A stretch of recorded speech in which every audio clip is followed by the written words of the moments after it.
Amados hermanos, amados hermanos en Cristo Jesús, pasa a ustedes. Vamos a orar para dar inicio a nuestra última clase. Voy a dar algunos temas para completar lo que ha sido nuestra cursada y despedirnos. Vamos a orar y después voy a dar algunas instrucciones. Bendito Dios y Padre, en esta tarde te damos gracias por la vida que nos concedes, pero también, Padre, por el privilegio de servirte de esta manera. A la distancia, Señor, te ruego por los alumnos, los que han de ver este video, Señor, sea de bendición para sus vidas y también para sus iglesias locales. Te agradecemos todo este tiempo de trabajo en el nombre precioso de Cristo Jesús. Amén. Muy bien, lo prometido es deuda. Vamos a ver dos presentaciones, bueno, tres, a ver si nos alcanza el tiempo, pero dos que se me hacen muy interesantes y muy importantes. Quiero comentarles que hoy es la última clase y la semana que viene, es decir, de lunes a viernes, tienen toda la semana para que me envíen sus cuestionarios y pueda calificarles. Quiero decirles que la mayoría ha completado su trabajo y la mayoría pues ya tiene una calificación. Yo en 2 semanas mandaré el Cardex al director del seminario y ya nomás quedarán pendientes aquellos hermanos que no lo van a poder hacer en este tiempo, lo harán después, pero quiero compartir con ustedes pantalla para ver estas dos últimas presentaciones, bueno, quizás tres si nos alcanza el tiempo. Vamos a hablar primero de el evangelista y vamos a trabajar un poquito sobre el perfil del evangelista. Y después vamos a hablar un poquito también de estrategias desde el punto de vista bíblico-teológico. Bien, voy a compartir pantalla. Permítame poner la presentación.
Muy bien, entonces vamos a hablar acerca de el perfil del evangelista.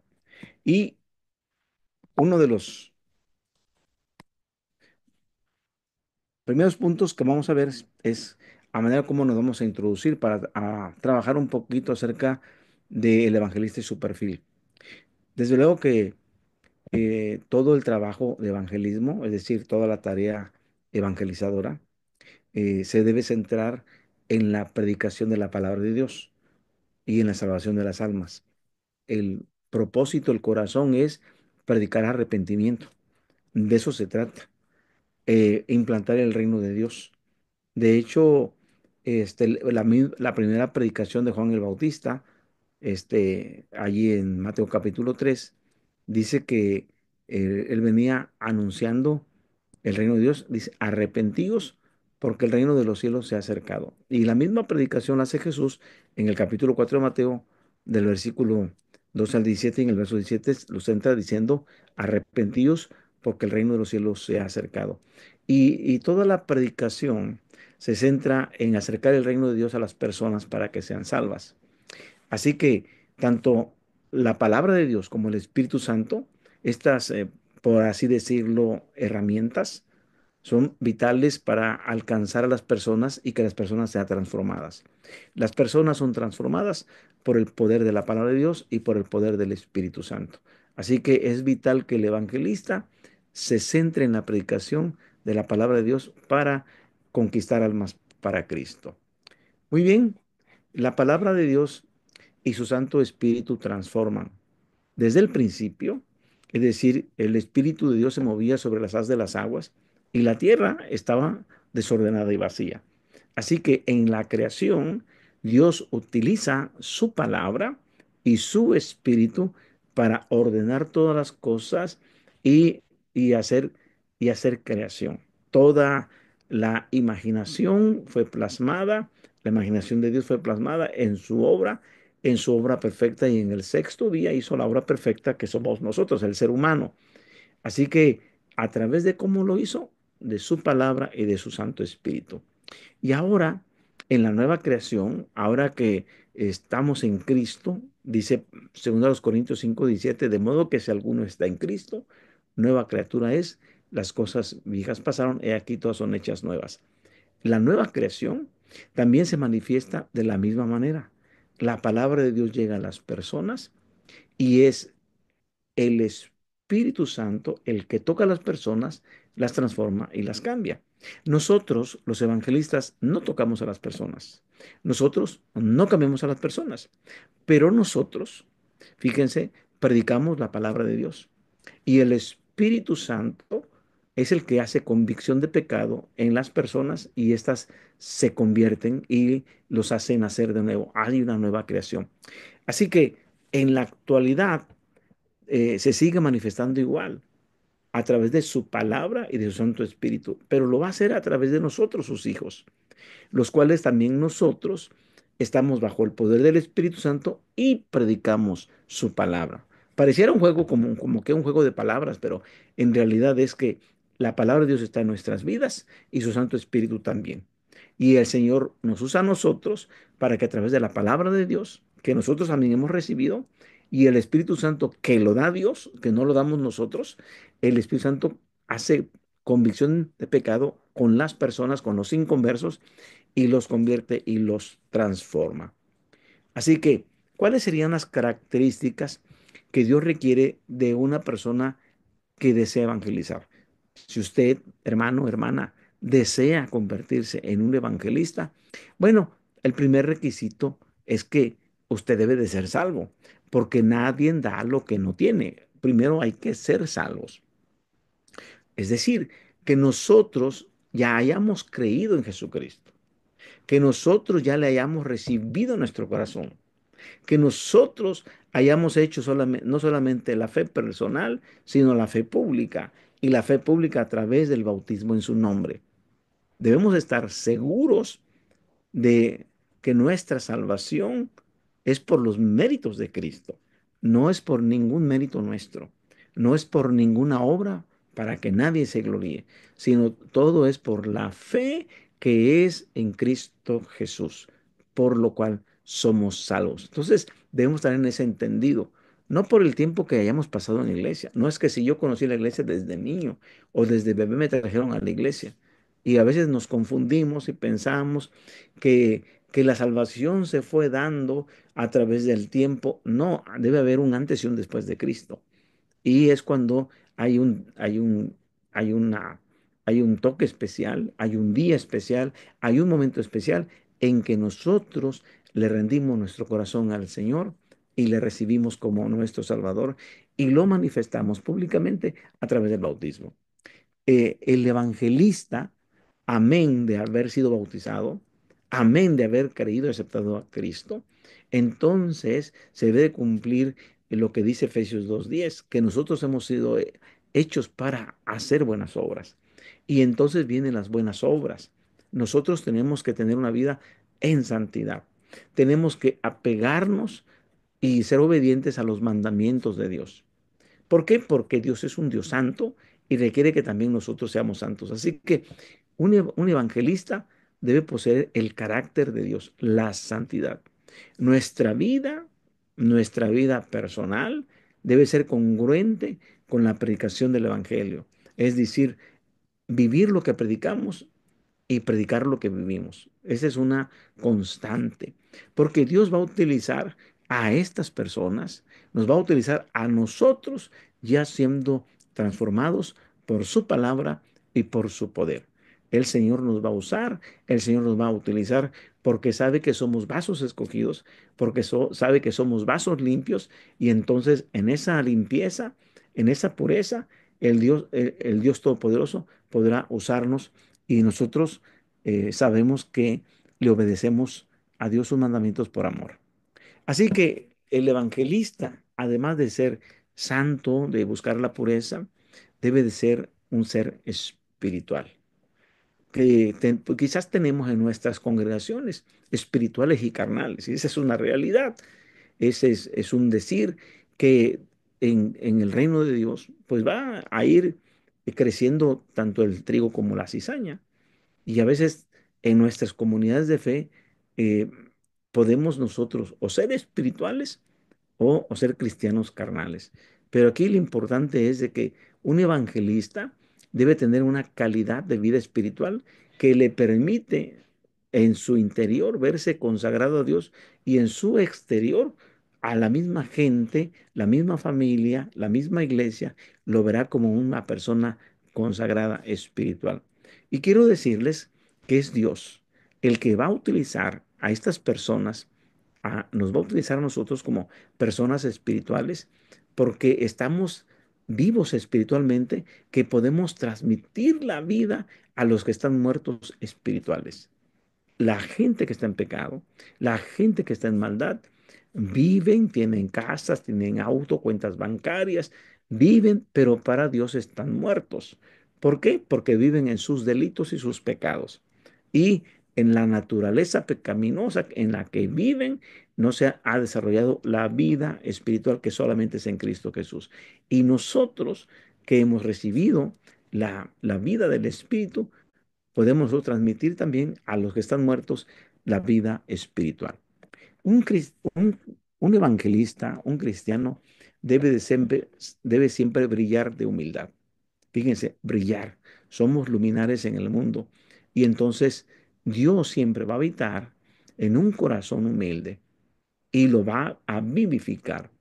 Y cuando el Señor encuentra un corazón humilde, entonces se goza en exaltarlo, porque al que se enaltece, Dios lo mira de lejos, pero al que se humilla, Dios lo exalta, Dios lo procura. Así que para que nosotros tengamos toda la posibilidad de ganar almas para Cristo, necesitamos llevar una vida llena de humildad. Eh, esta vida llena de humildad nos va a hacer sentir que es Dios el que da el éxito.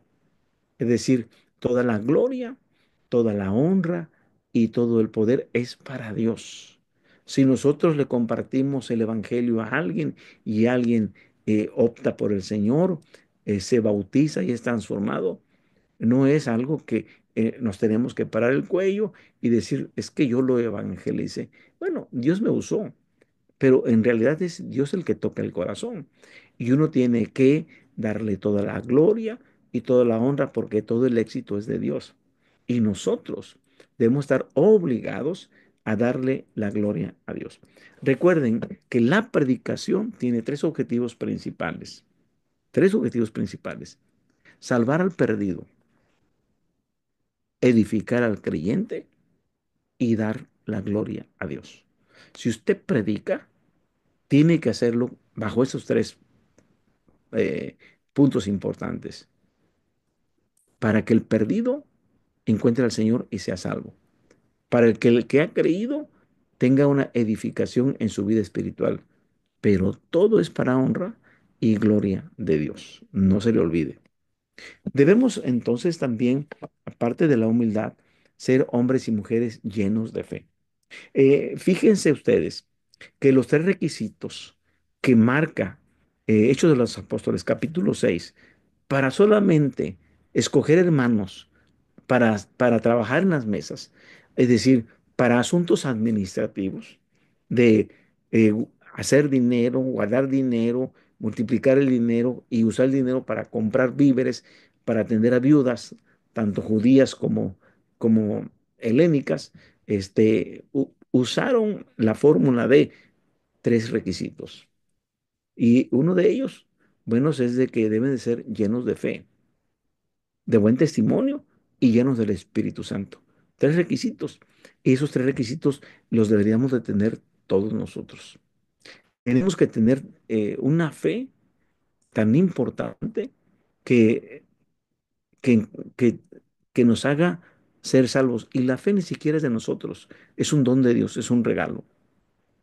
Y también lo otro es que en el llamado para predicar el Evangelio, nosotros tenemos que tener esa fe de que hemos sido elegidos para servir al Señor. Ahora, ¿qué tenemos que creer? ¿En qué vamos a creer? Bueno, que lo que predicamos realmente es la palabra de Dios. Esto es lo que predicamos. No es que soñé, no es que estoy inventando algo, no, debe estar aquí en la palabra de Dios. Tenemos nosotros que creer en el poder del mensaje para salvar a las personas, porque este mensaje es de Dios. Solamente usted y yo somos los carteros. Un cartero es aquel que entrega el mensaje, pero no es el que hizo el mensaje. No es el dueño del mensaje. Es solamente un depositario y un enviado para hacer una entrega. Así que nosotros tenemos que entender que el mensaje de la palabra de Dios tiene tal poder para salvar a las personas, pero que no es nuestro. Ahora, en nuestra capacidad de producir fruto debe ser por nuestra comunión con Cristo. Es decir, entonces, un evangelista es alguien que está orando a Dios este, todo el tiempo. Todo el tiempo está pidiéndole a Dios.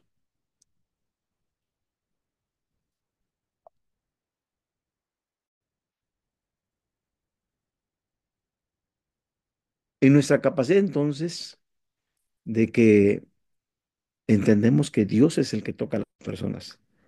No somos nosotros, no está en nuestro poder, no es nuestro trabajo. Convencer a las personas es fruto del Espíritu Santo. Porque Jesús dijo que para eso enviaría al Espíritu Santo, para que convenza al mundo de su pecado, para la justicia del mundo. Así que Dios es el que toca a las personas para su salvación. El evangelista debe ser un hermano, una hermana sencilla, quien debe darse cuenta que solamente es un instrumento en las manos de Dios. Y, y debe estar preparado para entender que cuando va a predicar o va a realizar algo, todo es para la gloria de Dios. Es decir, no hay ningún otro móvil que pueda estimularnos sino la obra de Dios. Así que cada uno de nosotros debemos ser personas que agrademos a Dios con sencillez de corazón. Que cuando prediquemos su palabra, lo hagamos siempre buscando agradar a Dios antes que a los hombres. Si lo hacemos, todo lo hacemos para Dios. Al final, los hombres son los que van a ser salvos, pero nuestro agradecimiento es solo para Dios, no para los hombres. De acuerdo a Filipenses capítulo 2:15, hay dos requisitos que son necesarios para que nosotros podamos ser luminares en el mundo, para resplandecer en el mundo. Y, y dice la palabra, para que seáis irreprensibles y sencillos, hijos de Dios sin mancha en medio de una generación maligna y perversa, en medio de la cual resplandecéis como luminares en el mundo. En el trabajo, es decir, yo en mi consultorio o en mi trabajo, yo debo de iluminar. En mi vecindario debo de iluminar. Donde quiera que yo voy o donde quiera que yo esté, debo de iluminar. El mundo es en el que vivimos está lleno de una generación maligna y perversa. Y aquí estamos. Estamos en el mundo, pero no somos del mundo. Eso es muy importante. Estamos aquí, pero no somos de aquí. Nosotros somos peregrinos y extranjeros. Estamos aquí por una temporalidad, pero aquí estamos para iluminar. Somos la luz del mundo. El mundo vive en la oscuridad. Fíjense que cuando usted lea Mateo capítulo 4 versículo 12 al 17 dice que cuando Jesús se dio, supo que Juan el Bautista había sido encarcelado, dejó Nazaret y vino a Galilea, que es Galilea, y, y se centró en Capernaum. ¿Dónde está Capernaum? Dice tierra de Zabulón, tierra de Neftalí, al otro lado del mar. Galilea de los gentiles. Fíjese la frase, Galilea de los gentiles. Los que estaban en tinieblas van a ver gran luz, porque Cristo fue hasta Galilea de los gentiles y allí estableció en Capernaum su centro de operaciones, en el mundo de oscuridad. Así que nosotros, los que queremos ser evangelistas, nos tenemos que reconocer que debemos estar en un mundo donde hay perversidad y donde hay gente maligna. Miren, yo vivo aquí en Acapulco y aunque se le denomina el paraíso de América, es la ciudad del pecado. Aquí es la ciudad de la maldad. Aquí toda la gente viene para alcoholizarse, drogarse, hay mucha prostitución, hay mucha pedofilia, hay mucho pecado, hay crímenes, hay asesinatos, o sea, hay todo el pecado del mundo. Aquí estamos, aquí vivimos. Y es una ciudad grande. Necesitamos abrir más iglesias. Necesitamos más iglesias. Y en esta ciudad apenas tenemos 17 congregaciones. Se me hacen muy pocas congregaciones para una ciudad tan grande. Necesitamos tener más congregaciones, abrir más campo e iluminar en el lugar oscuro. Debe ser el evangelista una persona, un varón, una mujer de Dios entregado al Señor. ¿Por qué, con qué propósito? Porque una persona entregada va a estar lista para ir por las almas. Es decir, una persona que está bajo el señorío de Cristo es una persona que ha levantado las manos y dice, me rindo, yo me rindo a ti, mis pecados y todo, todo lo entrego a ti. Como dice el viejo himno, yo me rindo a ti. Y debemos rendirnos y además comprometernos con el Señor. Tenemos que tener en claros que no somos productos terminados, por lo tanto no somos perfectos, pero nuestra voluntad, nuestro deseo, nuestra intención debe estar totalmente rendida a Dios. No hablar cosas cuando prediquemos inventadas por nosotros. Nosotros no tenemos que salirnos del libro, no tenemos que salirnos de la palabra de Dios. Aquí está todo, todo el consejo de Dios. Por eso en la gran comisión es que no quiere el Señor que vayamos y hagamos creyentes. No, quiere que vayamos y hagamos discípulos, que ellos puedan nacer de nuevo, ser bautizados. Y ya que sean bautizados, hay una obligación de enseñarles a que guarden todas las cosas. Entonces, hablar no de lo que inventemos, sino lo que ya está escrito en la palabra de Dios. Y no hablar la palabra a nuestro modo, sino al modo de Dios. Es decir, decirle, esta es la voluntad de Dios, que obedezcan sus mandamientos, que obedezcan sus palabras. Características que Dios requiere de un evangelista frente a las personas. Un evangelista debe ser una persona que estudie, que se prepare, que se capacite. Es decir, si alguien desea ser evangelista, debe de primero de conocer la voluntad de Dios. No puede ser un neófito. Y la palabra neófito significa un nuevo en la fe. Es decir, sí, alguien que es recién convertido puede traer a otros, pero también es importante que conozca la doctrina de Cristo. Cuando le pregunten, él pueda contestar y decir, hacemos esto por esto, guardamos esto por esto. El Señor dice, ¿por qué guardan el sábado? Guardamos el sábado por esto. ¿Por qué se cuidan de comer de esta manera? Porque la palabra de Dios dice esto. ¿En qué está basada nuestra doctrina? En la palabra de Dios. Es decir, ningún punto de nuestra fe doctrinal está fuera de las Escrituras. Nosotros no guardamos ni respetamos tradiciones. Las tradiciones podemos tenerlas, porque incluso una tradición es aquella que se hereda de otra generación. Y cada uno, aunque no querramos, tenemos tradiciones personales y tenemos tradiciones congregacionales. Las tradiciones personales es de que ya por tradición tenemos un horario de oración. Por ejemplo, aquí en casa, todos mis hijos saben a qué hora ellos no molestan, porque es la hora de la oración. Tenemos la hora de la oración en casa. Si mi esposa está en la oración, yo sé a qué hora está en la oración, a qué hora nos toca la oración. E incluso hasta un lugar hay para orar, hasta hay un rincón para hacer la oración. Y aunque no, que, aunque no lo querramos, pero esto a veces hasta se hereda. Y al rato nuestros hijos van a decir, ah, mi papá oraba a tal hora. Y entonces empiezan a tener sus tradiciones personales. Pero mientras no choquen con la palabra de Dios y mientras las tradiciones no se pongan arriba de la palabra de Dios, sino la palabra de Dios siempre adelante, como una bandera arriba, entonces, pues tenemos tradiciones incluso en nuestra localidad.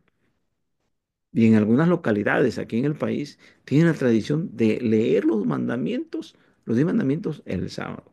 Otras no, pero otras tienen esa tradición de tiempo. Y así hay otras tradiciones que se tienen, pero que si nosotros queremos hacer las ley y no podemos ponerlas por encima de la palabra, porque entonces estaríamos peligrando. Por eso es importante que tengamos este conocimiento, que seamos instruidos en las verdades divinas y saber nuestra doctrina y qué guardar, y qué guardar. Debe tener una preocupación constante por aprender y comprender la palabra de Dios. Yo los animo a que terminen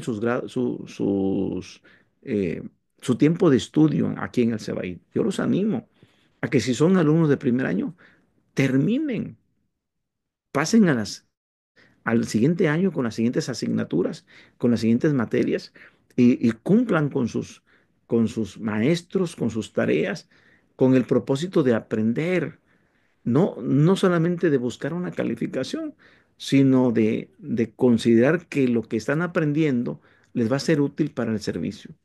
Fíjense cómo era la actitud del sacerdote Esdras. Si usted conoce la historia de Esdras, Esdras prácticamente es descendiente de sumos pontífices. Su tatarabuelo, este, fue degollado por Nabucodonosor cuando fueron ellos expatriados, cuando ellos fueron llevados, cuando Jerusalén fue sitiada y fueron quemados sus puertas, fue destruido su templo, este, Nabucodonosor mató al rey y al sumo pontífice, y era su tatarabuelo. Y ya Esdras, en el cautiverio, en el cautiverio, dice el capítulo 7 verso 10 que lo primero que hizo Esdras fue preparar su corazón para inquirir en la ley de Jehová. Él preparó su corazón. Entonces, a Esdras se le conoce como un consagrado de Dios. Él viene de la línea de los sacerdotes, pero él hace algo bien interesante. Él prepara su corazón para inquirir en la ley de Jehová, para no solamente, fíjense, para conocerla, sino también para ponerla en práctica y para compartirla. Porque de eso se trata. Conócela, vívela y compártela. La sinceridad. Dijimos, humildes, llenos de fe, la sinceridad. El evangelista debe evidenciar sinceridad.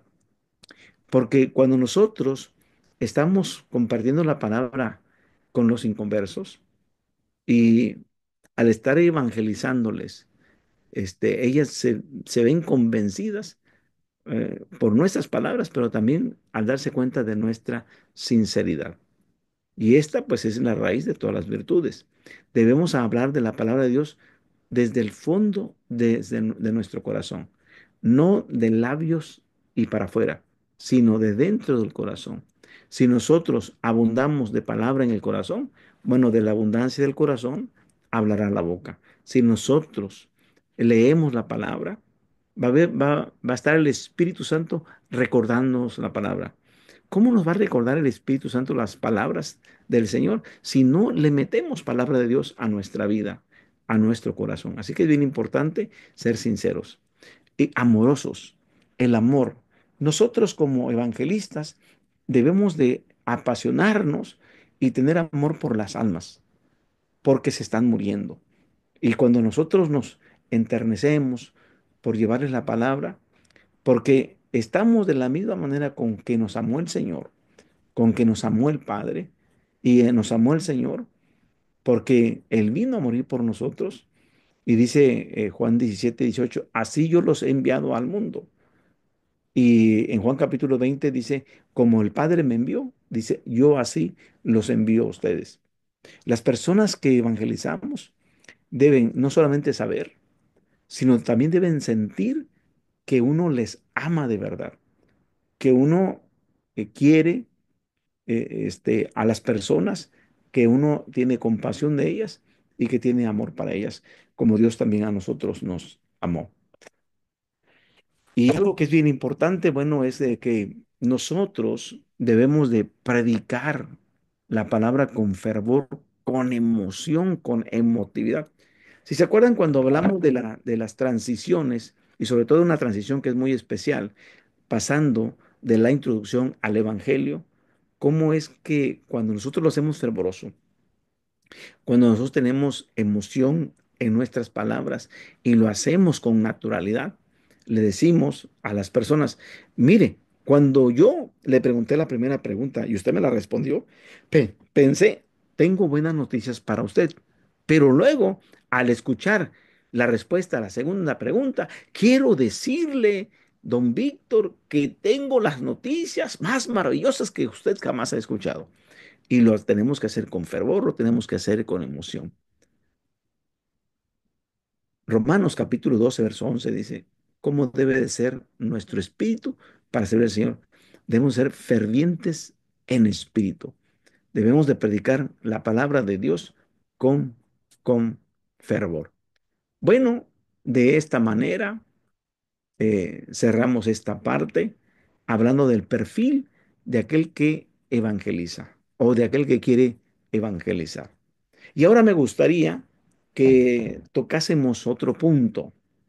Y este último punto que quiero tocar con ustedes es el de las estrategias. Y voy a poner la presentación. Permítanme poner la presentación.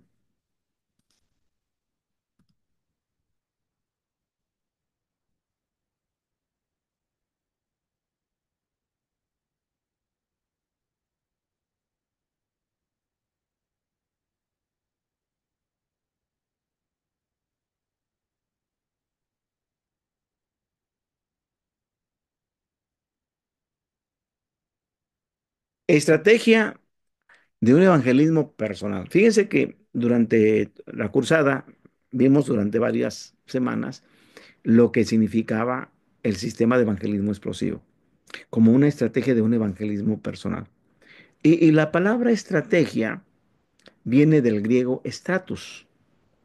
Y esta palabra se utilizaba o se utiliza en la guerra, cuando los generales hacen planeación para ir a combatir a un país enemigo y entonces ellos saben con qué armamento cuentan e investigan con cuánto cuenta el otro y entonces hacen una estrategia de tal manera que puedan ganar la batalla, que puedan ganar esa guerra. Entonces, en la estrategia podemos decirle que es este, un sistema que está completamente organizado para lograr un objetivo. Entonces, este sistema, esta estrategia, está del 1 al 10, por así decirlo, va numerado, va organizado con el propósito de lograr un objetivo. Y entonces, la pregunta que se nos viene a la mente es, ¿por qué tener una estrategia? ¿Por qué hacer una estrategia? Entonces tenemos que considerar a la iglesia local. ¿Cómo está la iglesia local? ¿Cómo están los hermanos y las hermanas que se reúnen cada sábado? Bueno, podemos nosotros visualizar que pocos hermanos llevan personas nuevas a la iglesia. La mayoría no lo hace. Entonces uno puede advertir, parece que no hay compromiso en la iglesia. No hay compromiso. Y por otro lado, a veces nuestro pastor o nosotros, si estamos pastoreando, no hacemos planes y programas dirigidos a los inconversos. A veces todos nuestros planes y programas están al interior de la iglesia. Y o muchas veces tenemos a hermanos con dones espirituales y no trabajamos en la iglesia a través de dones y ministerios. Entonces, por un lado, hay planes, pero no se consideran los dones de la iglesia. O no hay planes, ni siquiera para tener un evangelismo continuo en la iglesia. Y por otro lado, si reconocemos que alguien tiene el don de evangelista o si alguien estuvo capacitado en algún curso de evangelismo, decimos, le toca a él, porque además él tiene el don o porque además a él se le instruyó. O podemos decir, si fuera que nuestro pastor fuera de tiempo completo, podemos decir, no, pues que lo haga el pastor, para eso le pagamos. Él es el que tiene que hacer el trabajo. Y prácticamente entonces, la pregunta aquí es, ¿por qué una estrategia? Ah, por esas razones. Y por último, porque no hay discipulado. Y cuando hablo del discipulado, me refiero al discipulado multiplicador. Cuando nosotros recibimos a personas nuevas, las discipulamos y estas personas van a discipular a otros cuando traigan a otros. Así como nos discipulamos a nosotros tenemos que discipular a otros.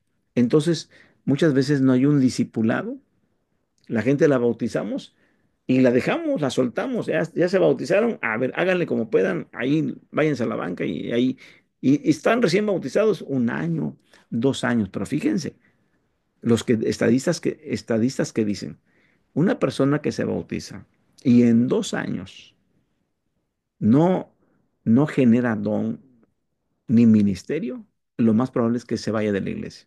Es lo más probable, la mayoría se va. ¿Por qué? Porque no ejercen sus dones y sus ministerios. Y entonces hay que hacer una estrategia. Ahora, ¿para qué y por qué tener una estrategia? ¿Por qué? Bueno, porque todo creyente debe servir con su don. Bueno, a mí me están bautizando en una primavera, ah, y estoy en el agua y escucho al pastor decir, por la autoridad de Dios nuestro Padre, bajo la unción del Espíritu Santo, hermano Ricardo, yo te bautizo para que recibas el perdón de tus pecados y el don del Espíritu Santo en el nombre de Jesús. Ay, esas palabras resuenan y me impactaron. Mis pecados fueron perdonados. Pero algo que dijo el pastor, el ministro, es para que yo reciba el don del Espíritu Santo.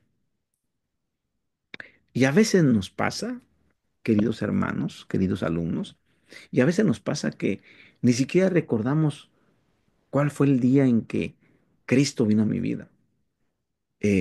Nuestra mente es tan frágil, tan olvidadiza, que no tenemos el antes ni el después, porque somos cristianos de segunda o tercera generación. Por ejemplo, mis hijos son cristianos de cuarta generación. ¿Por qué? Porque venimos, mis abuelos creyeron, mis padres creyeron, este, eh, y luego yo creí. En mi caso particular, mis padres y yo éramos católicos, con mi hermana éramos dos hermanos en ese entonces y mis padres eran católicos. Ahora, mis abuelos creyeron después. No es que ellos hayan creído primero y le hayan enseñado a mis papás, no, no, no. Mis papás fueron los primeros que llegaron a la iglesia. La iglesia de Dios Séptimo Día estaba a la vueltecita de la casa. Y, fue muy curioso porque mi papá se burlaba de ellos. Cada sábado que pasaban, mi papá les decía barbaridades. Y los hermanos incluso omitían pasar por la acera cerca de la casa, sino se pasaban al otro lado de la calle para no encontrarse con mi papá, un hombrezote blanco, altote, y los insultaba. Y prácticamente entrando a la adolescencia es cuando empezamos nosotros, bueno, mi hermana y yo, empezamos a ir a la iglesia. No fuimos formados desde niños o desde la cuna, ¿no? Pero yo entonces llegué a la juventud. Íbamos a la iglesia, pero a fuerzas, porque mis papás sí habían creído con toda su fe, pero no me estaban inculcando la fe de una manera amorosa, sino de una manera rigorista y llevando a la fuerza. Sin embargo, Dios tuvo misericordia de mí y yo me convertí al Señor en mi tercer año de la carrera de médico cirujano. El Señor habló fuerte a mi vida y allí yo me bauticé. Ni me casaba, ni terminaba mis estudios. Pero algo bien importante, que cuando vino el bautismo, bueno, entonces este, está el asunto de los dones. Y todo creyente debe servir con su don. Pasaron 2 años porque nadie me discipuló. Es decir, ya te bautizaste. Ya nos fuimos a la banca y nos convertimos en banqueros, sentados en la banca de la iglesia. Pero yo dije, ¿por qué estoy aquí en la banca? ¿Qué don me regaló el Espíritu Santo? Y entonces hay que investigar, hay que indagar, y hay que crecer allí y hay que servir. Y cuando me di cuenta de mi don, entonces quiero decirles que lo perseguí con esquizofrenia y paranoia. Es decir, con toda locura, con toda locura. Me enamoré del Señor locamente, estoy perdidamente enamorado del Señor. Entonces, eso es bien importante porque en tú empiezas a servir con lo que Dios te ha dado. Entonces, nuestra iglesia debe dirigir actividades hacia los no creyentes, pero en base a sus necesidades. Y el método que más da resultado es evangelismo explosivo, evangelismo personal. Es que me da resultado en cuanto a que lo hacemos, pero estamos trabajando en el sistema de grupos familiares para llevar gente nueva a grupos familiares y de grupos familiares a la iglesia y la iglesia va a explotar demográficamente. ¿Qué es lo que queremos? Que las iglesias crezcan en número y crezcan en espiritualidad. No solamente crecimiento numérico, como ya lo vimos en las clases anteriores, sino también un crecimiento espiritual. Entonces, ¿por qué tener una estrategia? Y entonces, los principios para un evangelismo personal es, número uno, usen redes naturales. Número dos, animen a nuevos creyentes a testificar.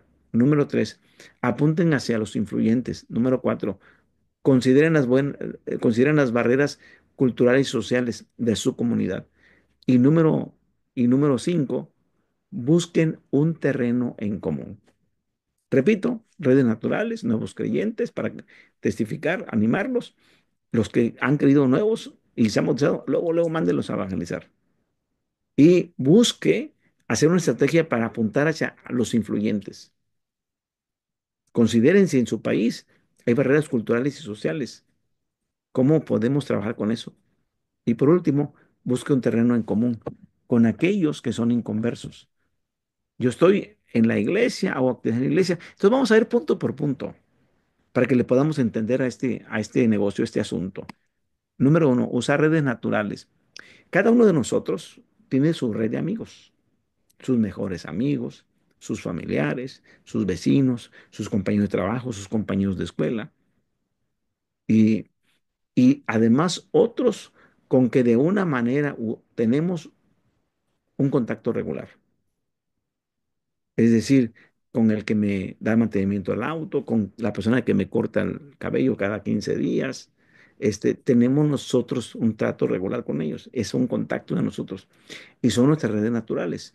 Y las conversiones que se dan viajan a través de estas redes. Y podemos nosotros hacer un examen en la iglesia, una regla de Pareto y decir, vamos a buscar el 80-20. Y casi el 80% de las congregaciones, la mayoría venimos de la relación de un padre, de una madre, de un hijo, de un hermano, de un amigo.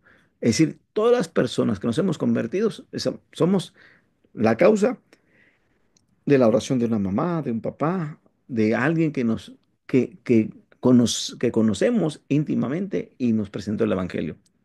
Tenemos amigos Yo, por ejemplo, mis mejores amigos, desde la secundaria, mis mejores amigos, yo, si dije, si son mis mejores amigos, yo les voy a compartir lo que he recibido.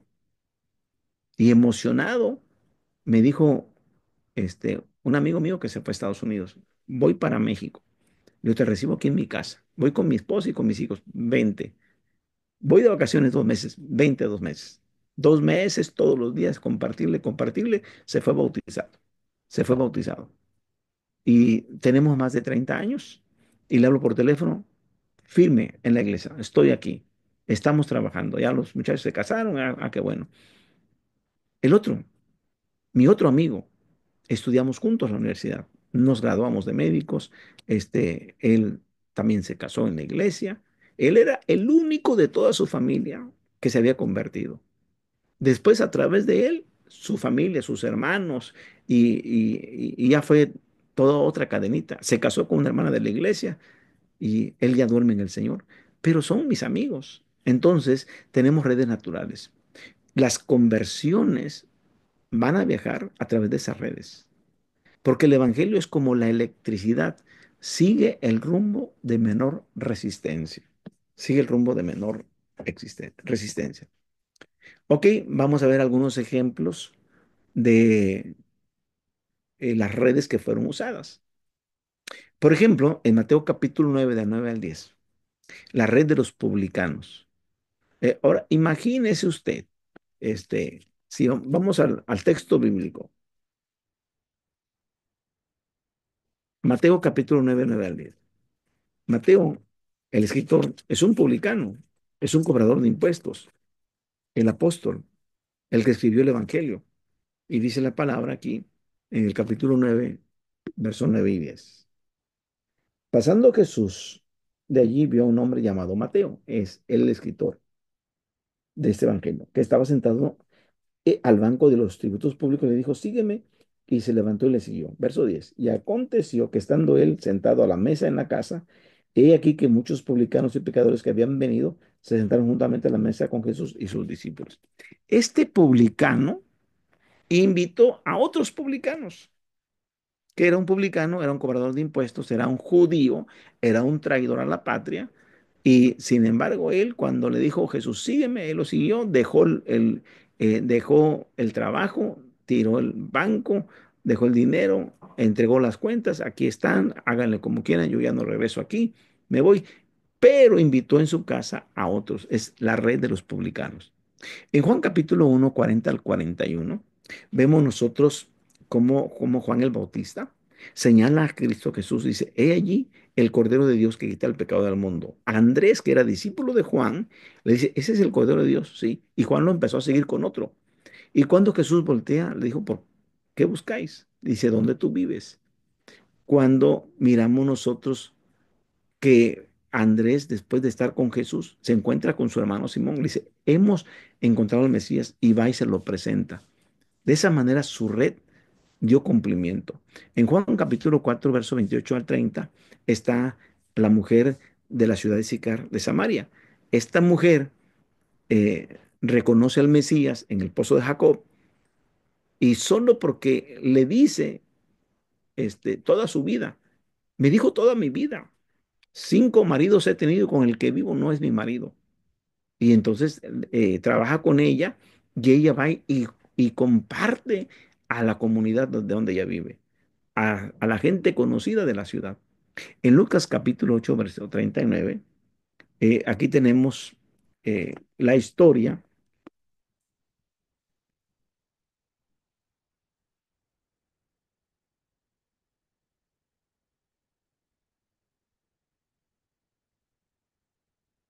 del endemoniado gadareno. El Señor llega hasta Gadara, que es la ribera opuesta a Galilea, y estando allá, él libera a, a este endemoniado que tenía una legión de demonios, y son trasladados a los cerdos, y los cerdos caen en un despeñadero y se ahogan y mueren. Y entonces, en su liberación, él le dice esta palabra, vuélvete a tu casa y cuenta cuán grandes cosas ha hecho Dios contigo. Es decir, Tu red es tu familia. Ve y dile a tu papá, y dile a tu mamá, y dile a tus hermanos lo que Dios ha hecho contigo. En Hechos capítulo 1 verso 14, bueno, aquí hay una red de mujeres con mujeres. Es decir, esos 120 que están en el aposento alto no solamente son varones, sino también aquí hay una red de mujeres. Y en Hechos 16:31, el carcelero de Filipo se convierte y le dice a Pablo y a Silas qué debo de hacer para ser salvo. Los lleva a su casa porque la respuesta de Pablo y Silas es: cree en el Señor Jesucristo y serás salvo tú y tu casa. Y a la medianoche, su esposa y sus hijos y él se bautizan. Prácticamente entonces vemos en este marco bíblico cómo es que funcionan las redes. Segundo punto, tenemos que animar a los nuevos creyentes, a los que se han bautizado, a que empiecen a testificar. Primero, ¿por qué? Porque su fe está fresca. Acaban de creer. Quizás no tienen mucho conocimiento teológico profundo, no saben mucho como nosotros, pero el nuevo creyente, su, su tarjeta de presentación es la evidencia del cambio que ha tenido su vida a través de Cristo. Entonces, su carta de presentación es: ustedes me conocen, ustedes saben cómo he sido y miren lo que ahora Cristo ha transformado, me ha transformado. La mayoría, bueno, todos, estos nuevos tienen amigos no creyentes, porque las estadísticas dicen que si los nuevos creyentes predican el evangelio a sus amigos más cercanos en los primeros 2 años, un gran porcentaje se convertirá, según lo que hizo la samaritana en Juan 4:29. Así que un nuevo creyente es un testigo poderoso, hay que ocuparlos. Hay que pedirles que nos ayuden en los grupos familiares, donde ahí se deben de cuidar los primeros frutos y con ellos las más personas que puedan llevar cada uno de ellos. Ellos van a llevar mucha gente a los grupos familiares porque son testigos poderosos. Tercero, hay que apuntar a los influyentes. Hay que apuntar a los influyentes. En cada grupo de personas, o sea, en nuestra sociedad, hay uno que siempre va a ejercer influencia sobre ellos.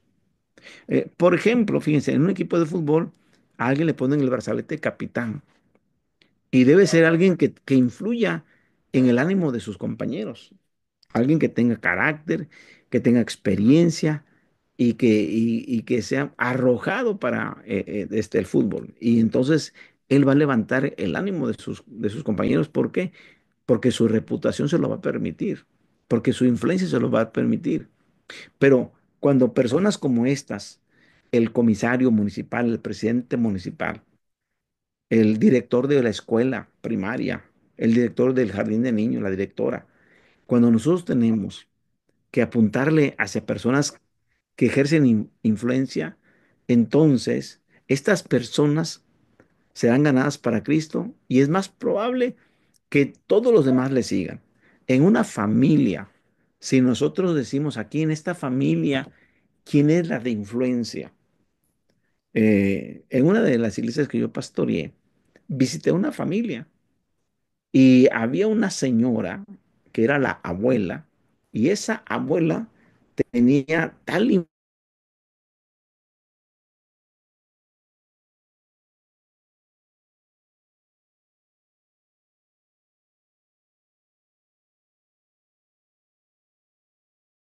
influencia que convertía.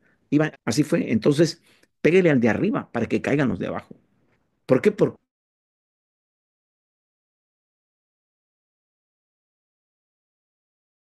si le pega al de arriba, él, por su influencia, va, es decir, unidad.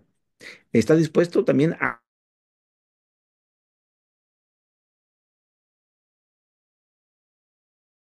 comenzar una nueva amistad y está abierto a escuchar el mensaje. Si es así, trabaje con influencia. Ahora vamos a ver unos ejemplos. Por ejemplo, la estrategia de Pablo era entonces influyente. Por ejemplo, en Filipos, vean los versículos 7 a 9. a los cuales Jasón ha recibido y todos estos contravienen los derechos de César. Los están acusando diciendo que hay otro rey llamado Jesús, porque dicen, ellos están hablando de un rey que no es el rey que nosotros tenemos. Y abortaron al pueblo y las autoridades oyendo todas las cosas, pero Jasón pagó la fianza de todos y lo soltaron. Es decir, un influyente. ¿Saben cuántos sábados pasó Pablo en Tesalónica? 3 sábados. Y en 3 sábados se estableció la iglesia, pero llegó con los influyentes. Ahora vamos a Corinto. ¿Cómo se establece la iglesia en Corinto? En Hechos capítulo 18, versículos 7 al 8. ¿Cómo es que busca a los influyentes Pablo? Dice el verso 7 y el verso 8. Y saliendo allí, se fue a la casa de uno llamado Justo, temeroso de Dios, la cual estaba junto a la sinagoga. Y Crispo, el principal de la sinagoga, creyó en el Señor con toda su casa, y muchos de los corintios oyendo creían y eran bautizados. Ok. ¿A quién le predicó Pablo? A Crispo, que era el principal de la sinagoga. Oye, si el principal de la sinagoga creyó, y creyó su esposa, y creyeron sus hijos, dice, muchos corintios se convirtieron. Porque Pablo le pegó a los influyentes. Sabía dónde pegar. Pégale al de arriba y caen los de abajo, los que le van a seguir. Barreras culturales o sociales. Estas son creencias, son ideas, son valores y hábitos que se transmiten de generación en generación. Y me ha tocado a mí ir a lugares donde hay etnias, donde tienen su propia cultura, sus propias tradiciones, su lenguaje, su forma de vestir es diferente. Aquí en nuestro país, en México, tenemos en Guerrero, en Oaxaca y en Chiapas, desde luego que también en otras partes de la República, no nomás en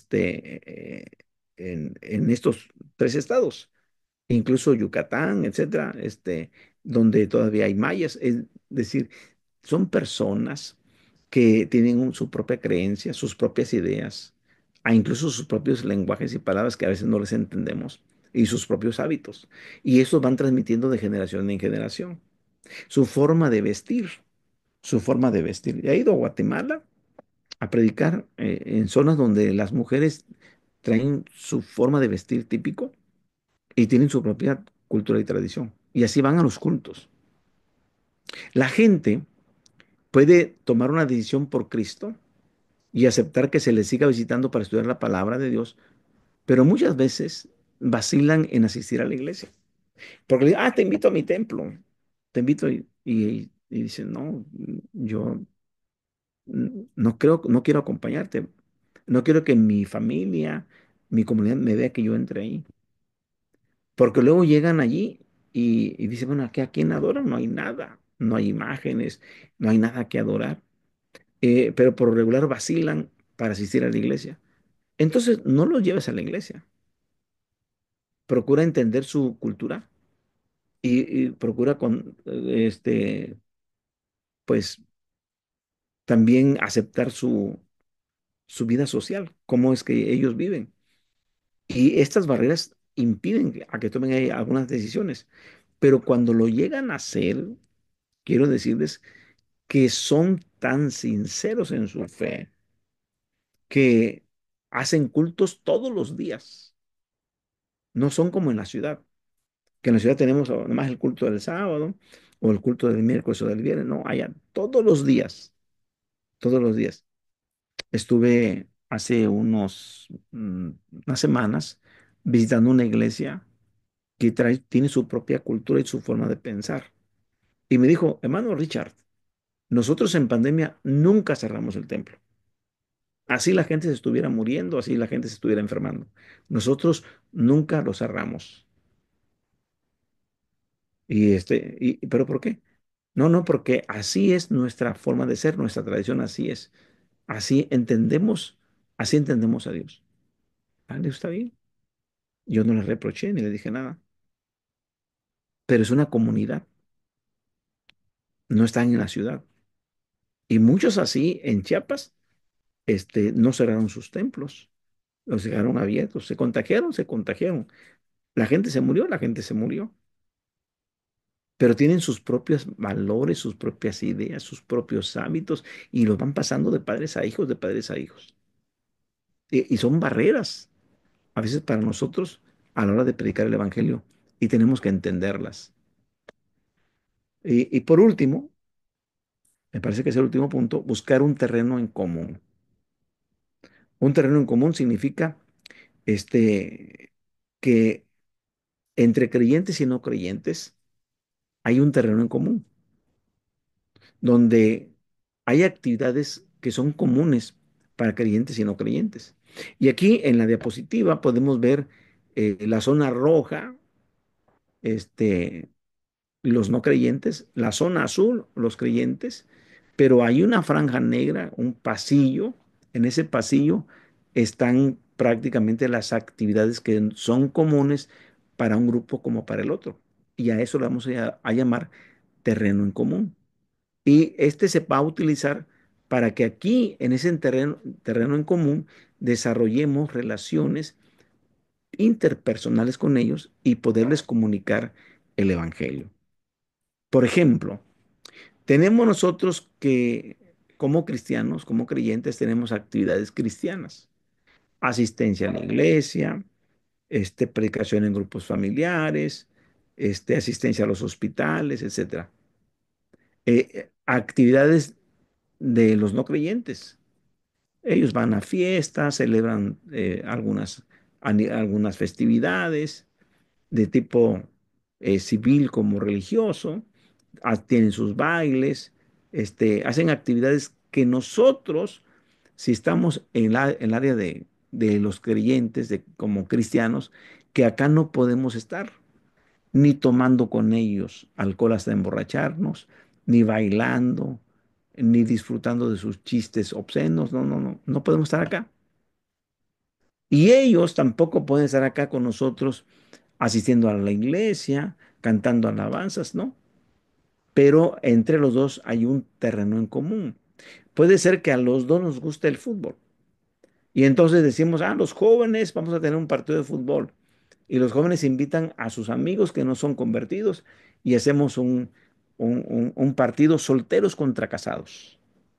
Y buscamos, a ver, muchachos, traigan a sus invitados y hagan un equipo de solteros contra casados. Y nosotros aquí los casados vamos a hacer también un equipo y vamos a invitar al compadre, al amigo, al vecino, que no es de la iglesia, pero les vamos a llevar a jugar fútbol. Y ahí a la hora de jugar fútbol, como pagamos arbitraje, pagamos la cancha, donde va a ser el fútbol, aquí tenemos nosotros unidades deportivas muy bonitas, empastadas con pasto sintético. Tenemos instalaciones muy bonitas aquí en Acapulco, entonces hacemos ese tipo de actividades y nos da resultado. Nos da resultado llevando a gente que no es de la iglesia a una actividad deportiva a una actividad deportiva. Ahorita me estaban platicando los jóvenes que para el mes de enero van a tener una actividad deportiva y la idea es invitar gente que no es de la iglesia a una actividad deportiva de fútbol, con el propósito de allí compartirles de Cristo. Entonces los llevamos a un terreno que es común para ellos y común para nosotros. Estableciendo relaciones, evangelizar como estilo de vida, Dios desea que seamos sus testigos siempre y en todo lo que hacemos. ¿Cuál es nuestra responsabilidad con los no creyentes? Es dar buen testimonio, dice Colosenses 4, 5 al 6, dar buen testimonio en nuestra manera de actuar y en nuestra manera de hablar. Nuestra red de relaciones, debemos testificar en nuestra red con personas conocidas. La Biblia va a usar la palabra oikos, oikos en griego, para mostrar a ese grupo de personas conocidas. ¿Y qué es un oiko? Bueno, un oiko se define como una casa o las personas que componen una familia, según como veíamos allá en Hechos 16:15. Y entonces podemos descubrir nuestro oikos. Por ejemplo, yo tengo un primo que se llama David y puede él ser de tipo A o de tipo B. Eh, Podemos decir, es de tipo A porque tiene interés en estudiar la Biblia, pero hay puentes con él. Tiene una esposa y dos hijos. Y luego tengo a mi compañero Emilio, compañero de trabajo, que también es tipo A. Él puede asistir a un grupo familiar A él no le gustaría ir a la iglesia de momento, ni tampoco a mi primo, pero tiene interés de que en su casa podemos estudiar la Biblia. Pero también Emilio tiene esposa y un hijo. En cambio, mi vecina es tipo B, porque no tiene ningún interés, pero tiene hijas. Y pongo esto porque le vamos a compartir a la vecina que se llama Carmen. Y ella dice, no, yo no, pero si quieren háblenle a mi hija. Y hablamos con su hija y su hija sí acepta ir al grupo familiar con nosotros. Es decir, la ocupamos como un puente y le compartimos a su hija. Entonces podemos nosotros tener tipo A o tipo B.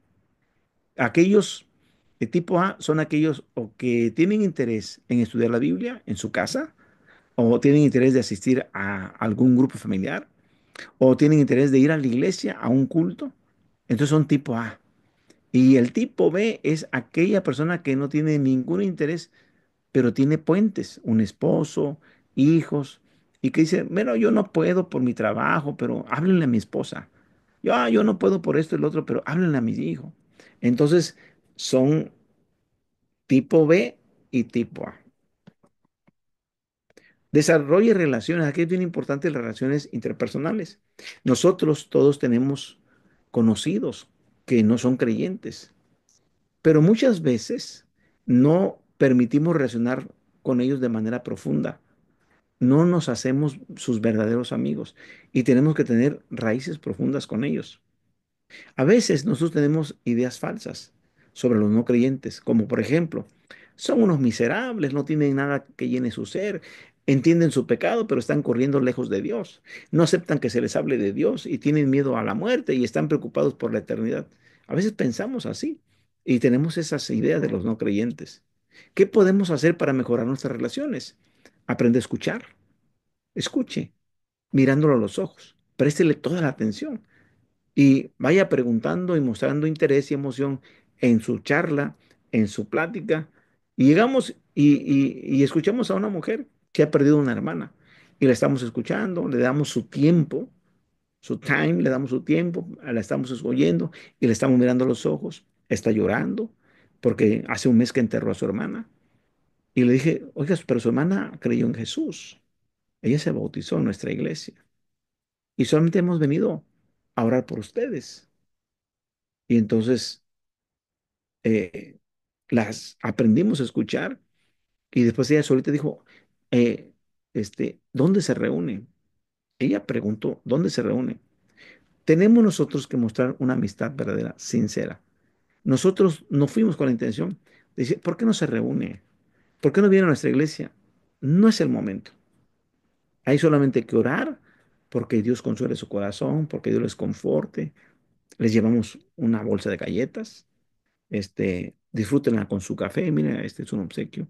Hemos venido solamente a orar. Y ya. Agarré la Biblia, tomé un texto acerca de la consolación. Hablé de la consolación. Hablé de mis pérdidas, de mi familia. Porque desde nuestra consolación podemos consolar a otros, dice así el apóstol Pablo en la carta de los Corintios. Entonces, consolamos porque hemos recibido consolación. Y de esta manera hacemos una verdadera amistad. Pero hay que aprender a escuchar, a mirar a los ojos y mostrar emoción en cada parte de su charla. Busque siempre la oportunidad de servir.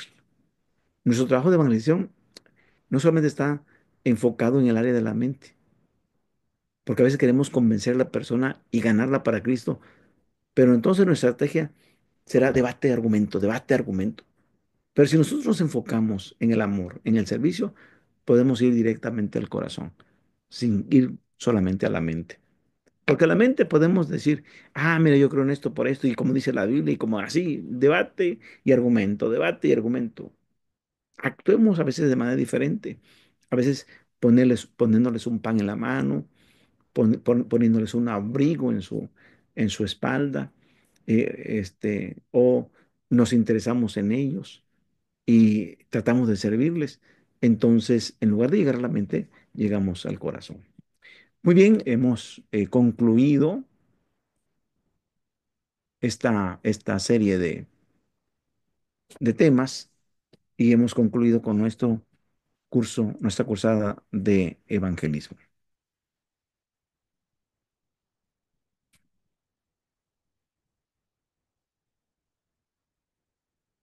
Estamos en espera de nuestro pastor Abraham para que nos ayude a concluir.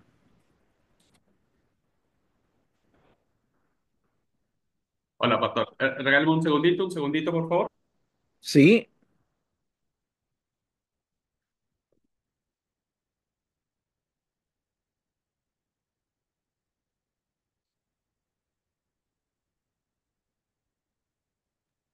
Listo. Bueno, pastor, de verdad agradezco infinitamente este tiempo de enseñanza. Muchas gracias por, como siempre lo digo, como testimonio, ¿no es cierto?, de su dedicación y de su pasión por alcanzar a las personas para Cristo. Gracias por sembrar las semillas que siempre decimos, ¿no es cierto?, que Dios en algún momento las hará germinar y las levantará de acuerdo a su propósito y a su plan. Gracias por invertir en la iglesia aquí en Sudamérica, principalmente, también en otros lados, ¿no es cierto? Pero principalmente aquí en Sudamérica con los líderes que estamos comprometidos en que queremos seguir preparándonos para la obra del reino, una obra de redención, de gracia, de misericordia, de perdón, de reconciliación y sobre todo en la promesa bienaventurada de la salvación. Así que muchísimas gracias, querido pastor, a nombre de todo el Consejo Académico, el Consejo de Administración.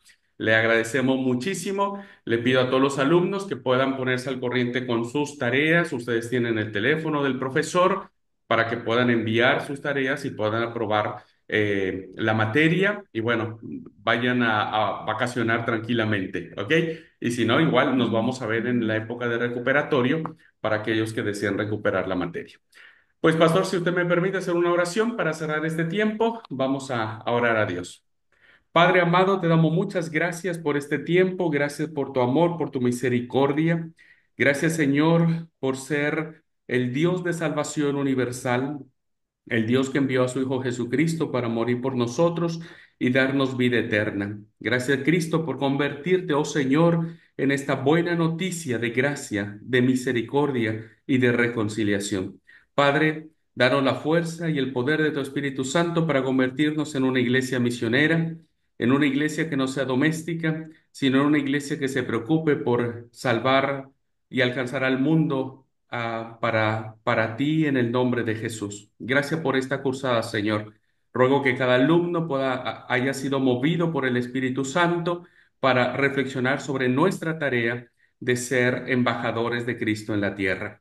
Gracias por la vida del pastor Ricardo. Bendícelo, cuida de él, de su ministerio, de su familia. Gracias, Señor, porque es un siervo que ha contribuido y sigue contribuyendo con mucho amor y con mucha pasión a los alumnos de nuestro seminario. Padre, en tus manos lo encomiendo y encomiendo toda esta cursada, dándote gracias en el nombre poderoso de Cristo Jesús, nuestro Señor y Salvador. Amén. amén. Le mando un gran abrazo, Pastor Ricardo. Cuídese Saludos, mucho, pastor. muchas bendiciones, saludos a su hermosa familia y bueno, nos estaremos viendo el otro año, Dios mediante. Primero Dios. Cuídese, Pastor, un Felices abrazo, hermana vacaciones. Lina, gracias por estar, gracias por compartir este tiempo de clase, un abrazote Gracias. hasta Guadalajara. Dios le bendiga, mi hermana Lina. Amén, hermano. Pasa vos. Paz, Gracias. paz a vos. Pues Dios les bendiga, hermanos. Estamos en contacto.